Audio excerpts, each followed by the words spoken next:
And welcome back to our next video. In this video, we're going to take a look at our terrain tile type.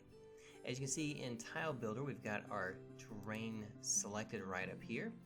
And if you'll notice under the tile type, we've selected the terrain type. And in the properties, we're going to have all those properties for the tile type terrain. Now the terrain's a little bit different than the auto-generating tile. The terrain tile allows you to basically, like this image, you can just click out the different points and create the type of tile that you want. One of the main things that we'll look at here that we can load up inside of Tile Builder is our terrain image and our skirt image. The terrain image is going to handle things like the top of the image and the edges and the bottom, and the skirt is the repeating pattern on the inside of our terrain.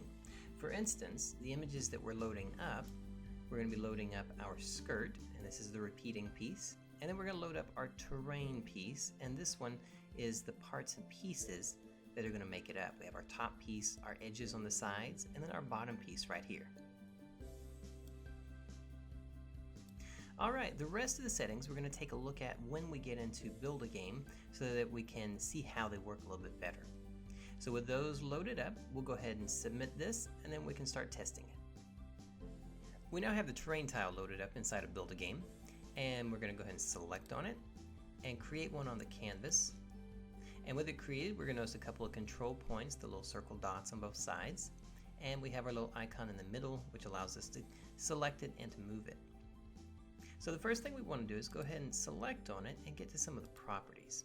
We want to be able to go ahead and start creating some additional pieces in here and start to draw out the terrain that we want. So I'm going to select on my control point down here and then move on up into this area, and let's just create a few more points. I'm just going to left click to start creating some points. And as we create them, we can see that we can start coming up with a much more organic shape for a terrain, and nice and easily. We see that on the top we have the green area that we had from our terrain map. We have our edges running down the sides, and across the bottom we've got that bottom tiling piece. Now we have a couple of tools in here that we can use with our control points. We can use the move tool to move those points around, and everything's going to just auto adjust as we do that. You'll notice that it's going to scale a little bit until it gets to a certain distance, and it's going to pop back to the tiling, so it's got a little bit of a range in between each. And then just as you pull, the tiling image, the skirt on the inside, is just going to tile through. Alright, gives us a fun little shape to start with. Additionally, you can use your erase tool to go back in and erase a point. And you can also use your control point to go back and create a new point in between. And the setting right now is on the closest range, so it's simply just looking for the closest point, and then that's where it drops it. Alright, before we get into some of the properties, let's go ahead and drop in a little character. And we'll see how it functions. We'll put a camera in. There we go, let's hit play. And we are now up and running on top of our terrain. Alright.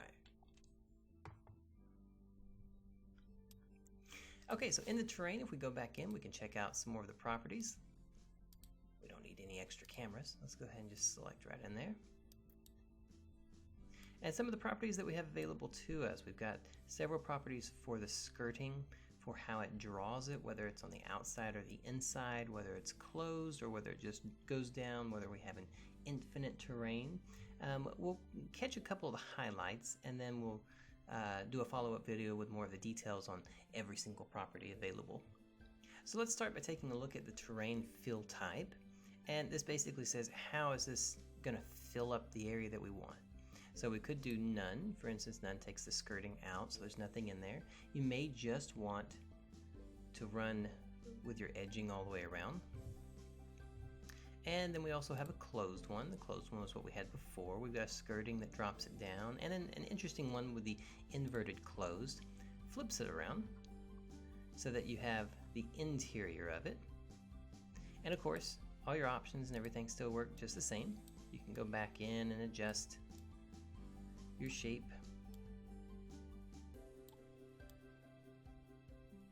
And add in your points however you need to.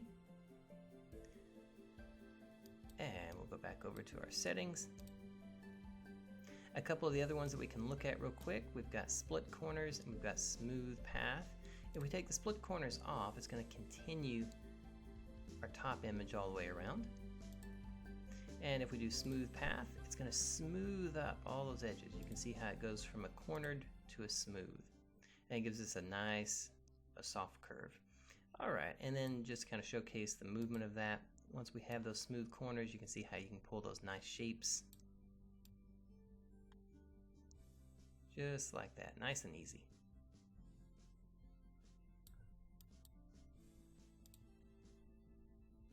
The other option we have is a closed path. Closed path actually is going to close the path from one point to the next. We can open it up right there and close it off just like that. Additionally, we have an infinite terrain that's going to create infinite terrain. We have some shader effects that can happen on the top area, some shader effects that happen on the actual skirting, and some placement of objects above the grass plane. So those could be trees or coins or whatever it might be. But we'll take a look at those in a later video. This is just to give you a basic idea of how this works. And I think you can see how it would be a lot of fun to use, and you can make a lot of amazing little levels with just a very little effort. Alrighty, hope you enjoyed it.